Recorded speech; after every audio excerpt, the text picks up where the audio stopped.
Hello, నేను మీ CS రావు. నరసరావుపేట లోక్సభ పరిధిలో ఏం జరుగుతోంది, అక్కడ ఎవరెవరికి ఎంపీ స్థానాలు వచ్చేటువంటి అవకాశం ఉంది వైఎస్ఆర్ కాంగ్రెస్ పార్టీ నుంచి, అలాగే తెలుగుదేశం పార్టీ నుంచి.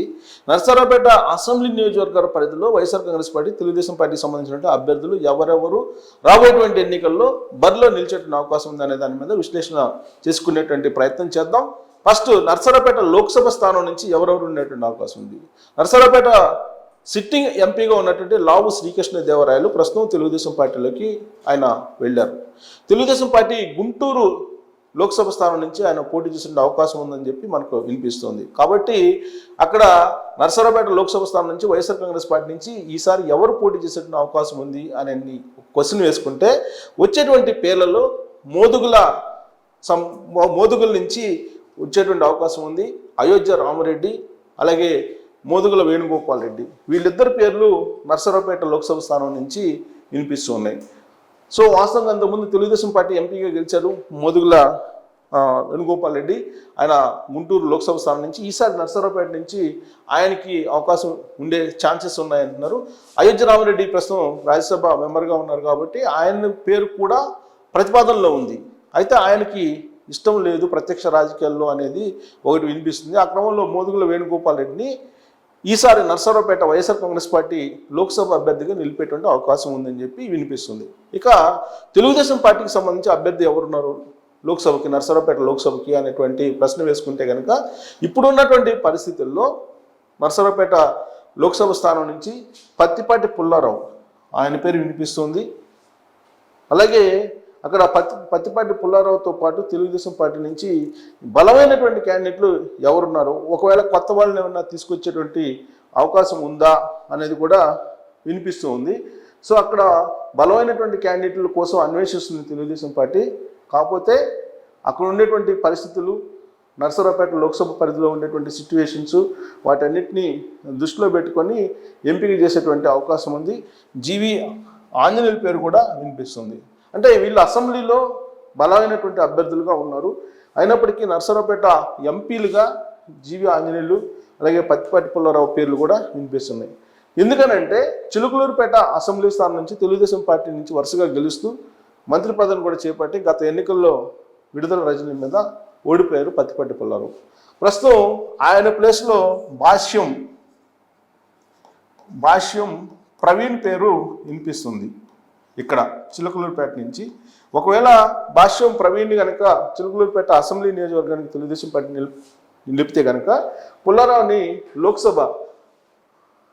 నరసరావుపేట లోక్సభ నుంచి ఆయన్ని పోటీ చేయించేటువంటి అవకాశం ఉంది. నరసరావుపేట లోక్సభ స్థానం నుంచి, ఇది పల్నాడు జిల్లా, బట్ నరసరావుపేట లోక్సభ. సో ఇక్కడ పత్తిపాటి పుల్లారావుని నరసరావుపేట లోక్సభ నుంచి పోటీ చేయించేటువంటి అవకాశం, ఒకవేళ జరిగితే కనుక భాష్యం ప్రవీణ్కి అక్కడ చిలుకలూరుపేట నుంచి అసెంబ్లీలో నుంచి పోటీ చేయించేటువంటి అవకాశం ఉంటుంది. సో వినుకొండ నుంచి ఒకవేళ జీవి ఆంజనేయుల్ని ఎంపీగా పోటీ చేపిస్తారంటే వినుకొండలో బలమైనటువంటి అభ్యర్థిగా టీడీపీకి ఆయన ఉన్నారు. కాబట్టి అక్కడి నుంచి ఆయన కదిలించే అవకాశం లేదు. పుల్లారావుని ఎంపీగా వేయించేటువంటి అవకాశం ఉంది. ఆర్థికంగా కూడా బలమైనటువంటి క్యాండిడేటు. తెలుగుదేశం పార్టీ అధికారంలో ఉన్నప్పుడు బాగా అమరావతిలో లబ్ధి పొందినటువంటి లీడర్గా కూడా ఆయన మీద అపోహలు, అభియోగాలు ఉన్నాయి.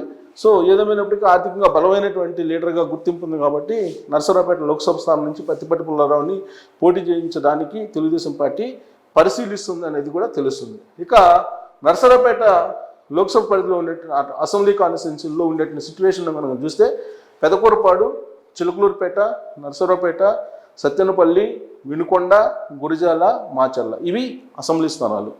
ఈ అసెంబ్లీ స్థానాల్లో పెదకూరపాడు నుంచి వైఎస్ఆర్ కాంగ్రెస్ పార్టీకి నంబూరి శంకర్రావు బరిలో దిగుతారు, ఆయన అనౌన్స్ చేశారు. ఇక కొమ్మాలపాటి శ్రీధర్ తెలుగుదేశం పార్టీ నుంచి ఫిక్స్. చిలుకలూరుపేట నుంచి మల్లెల రాజేష్ నాయుడు వైఎస్ఆర్ కాంగ్రెస్ పార్టీ నుంచి, పుల్లారావు లేదా భాష్యం ప్రవీణ్, వీళ్ళిద్దరిలో ఒకళ్ళు తెలుగుదేశం పార్టీకి ఉండేటువంటి అవకాశం ఉంది పుల్లారావు కనుక ఎంపీగా వెళ్తే. ఇక నరసరావుపేట నుంచి గోపిశెట్టి శ్రీనివాసరెడ్డి వైఎస్ఆర్ కాంగ్రెస్ పార్టీకి, డాక్టర్ అరవింద్ బాబు తెలుగుదేశం పార్టీ నుంచి పోటీ చేసేటువంటి అవకాశం ఉంది. సత్తెనపల్లి అంబటి రాంబాబు ప్రస్తుతం మంత్రిగా ఉన్నారు. ఆయనకి చివరి నిమిషంలో మార్చేటువంటి అవకాశం ఉంది ఆయన అనేది కూడా వినిపిస్తుంది. కానీ ఇప్పుడున్నటువంటి పరిస్థితుల్లో ఆయన తప్ప వైఎస్ఆర్ కాంగ్రెస్ పార్టీకి మరొక అభ్యర్థి లేరు కాబట్టి ప్రస్తుతం అయితే ఆయన్ని కొనసాగిస్తున్నారు. ఇంకా తాడేపల్లి క్యాంప్ ఆఫీస్ నుంచి ఆయనకైతే ఫోన్ కాల్ రాలేదు. సో అంబటి రాంబాబు కొనసాగేటువంటి అవకాశం ఉందనేది ప్రస్తుతానికి ఉన్నటువంటి సమాచారం.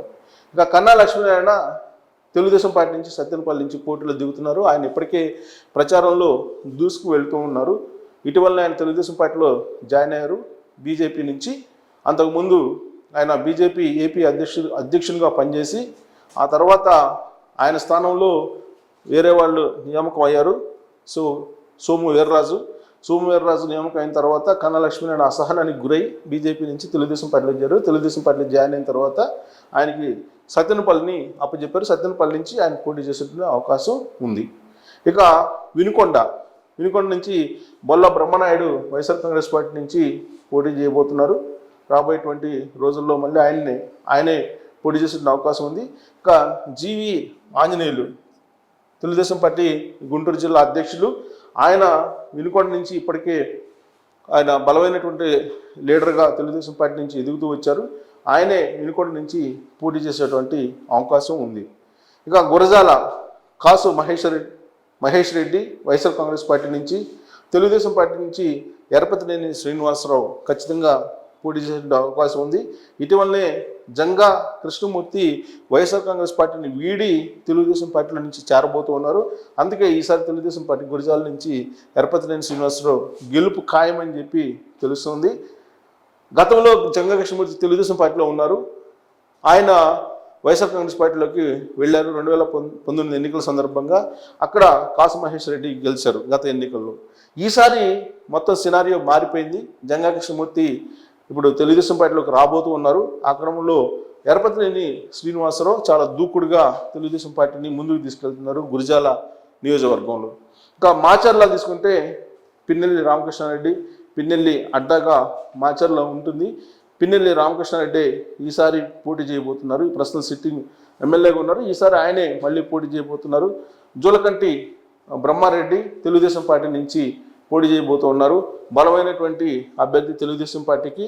ఇటీవల ఆయనకి మాచర్ల బాధ్యతలు అప్పచెప్పిన తర్వాత తెలుగుదేశం పార్టీ బాగా పుంజుకుంది. అలాగే తెలుగుదేశం పార్టీ క్యాడర్ కూడా ధైర్యం నూరిపోసేటువంటి పరిస్థితిలో ఇప్పుడు జూలకంటి బ్రహ్మారెడ్డి ఉన్నారు. జూలకంటి బ్రహ్మారెడ్డి దూకుడికి వైఎస్ఆర్ కాంగ్రెస్ పార్టీకి కూడా ఆందోళన చెందుతున్నటువంటి సిచ్యువేషన్. ఇప్పుడు అక్కడ ఉన్నటువంటి పోలీసుల సహాయ సహకారాలతోటి జూలకంటి బ్రహ్మారెడ్డిని రకరకాలుగా ఇబ్బందులు పెట్టేటువంటి ప్రయత్నం వైఎస్ఆర్ కాంగ్రెస్ పార్టీ చేస్తుంది. అయినప్పటికీ ఆయన ఏమాత్రం మొక్కువని ధైర్యంతో ముందుకు వెళ్తున్నారు, ఏమాత్రం భయపడకుండా. సో జూలకంటి బ్రహ్మారెడ్డి ఈసారి పిన్నెల్లి రామకృష్ణారెడ్డికి ఒక గట్టి రాజకీయపరమైనటువంటి ధీటైనటువంటి అభ్యర్థిగా ఉన్నారు. ఈసారి తెలుగుదేశం పార్టీ నుంచి ఆయన గెలిచేటువంటి అవకాశం ఉంది అని సర్వేలు కూడా చెప్తున్నాయి. అంతకుముందు మాచర్ల జూలకంటి బ్రహ్మారెడ్డి వల్ల మదర్ ఎమ్మెల్యేగా కూడా పనిచేశారు. కాబట్టి రాజకీయ నేపథ్యం ఉన్నటువంటి కుటుంబం జూలకంటి బ్రహ్మారెడ్డి. సో పిన్నెల్లి రామకృష్ణారెడ్డికి ధీటైనటువంటి అభ్యర్థిగా తెలుగుదేశం పార్టీ జూలకంటి బ్రహ్మారెడ్డిని ఆల్రెడీ ప్రకటించేసింది. మాచర్ల నుంచి ఆయన పనిచేస్తున్నారు. ఆయనతోటి ద్వితీయ శ్రేణి కానీ అక్కడ ఉన్నటువంటి క్యాడర్ కానీ ముందుకు కదులుతున్నటువంటి పరిస్థితుల్లో అక్కడ నిత్యం టెన్షన్ వాతావరణం నెలకొంది. ఇప్పటికే అక్కడ ఫ్యాక్షన్ పెద్ద స్థాయిలో నెలకొందనేది మనకు వార్తల ద్వారా తెలుస్తుంది. రోజు రోజుకు ఒక న్యూస్ వస్తూ ఉంటుంది. సో మాచర్లలో వైఎస్ఆర్ కాంగ్రెస్ పార్టీ చేస్తున్నటువంటి అరాచకాలు ఏంటి అనేది గత కొన్ని రోజులుగా మనం చూస్తున్నాం. అయినప్పటికీ జూలకంటి బ్రహ్మారెడ్డి మాత్రం ధైర్యంతో ముందుకు వెళ్తున్నారు. ఈసారి ఎలాగైనా సరే తెలుగుదేశం పార్టీ జెండా మాచర్ల మీద ఎగరవేయటానికి ఆయన సిద్ధమవుతున్నారు.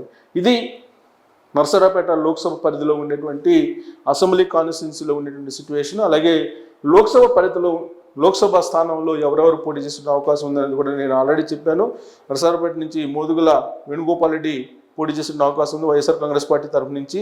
ఒకవేళ అయోధ్య రెడ్డి కాకపోతే అలాగే తెలుగుదేశం పార్టీ నుంచి పత్తిపాటి పుల్లారావు పోటీ చేసేటువంటి అవకాశం ఉంది. అక్కడ నర్సరావుపేటలో ఒకవేళ కొత్తగా ఎవరైనా బలమైనటువంటి క్యాండిడేట్ వస్తే తప్ప ఉన్నటువంటి వాళ్ళలో ఎవరో ఒకరిని అక్కడి నుంచి పోటీ చేయించాలి. కాబట్టి సీనియర్ లీడర్గా మాజీ గుంటూరు జిల్లా అధ్యక్షునిగా పత్తిపాటి పుల్లారావు ఉన్నారు. కాబట్టి ఆయనకి అన్ని చోట్ల పరిచయాలు ఉన్నారు. కాబట్టి ఆయన్ని నర్సరావుపేట నుంచి పోటీ చేయించేటువంటి అవకాశం ఉంది. ఆ స్థానంలో భాష్యం ప్రవీణ్ని చిలుకలూరుపేట నుంచి రంగంలో దింపుతారు అనేది తెలుగుదేశం పార్టీలో తాజాగా నడుస్తున్నటువంటి ఒక చర్చ కూడా.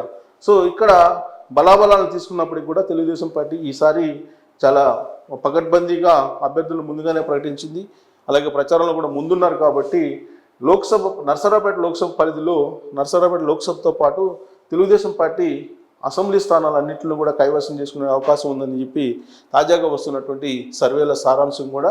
సో అభ్యర్థుల విషయంలో కూడా చాలా క్లారిటీ ఉంది నర్సరావుపేట లోక్సభ పరిధిలో. అయితే నర్సరావుపేట లోక్సభ అభ్యర్థుల విషయంలోనే కొంత కన్ఫ్యూజన్ అయితే ఉంది. చివరి నిమిషంలో కొంత మార్పులు జరిగేటువంటి అవకాశం లేకపోలేదు. Thank you very much.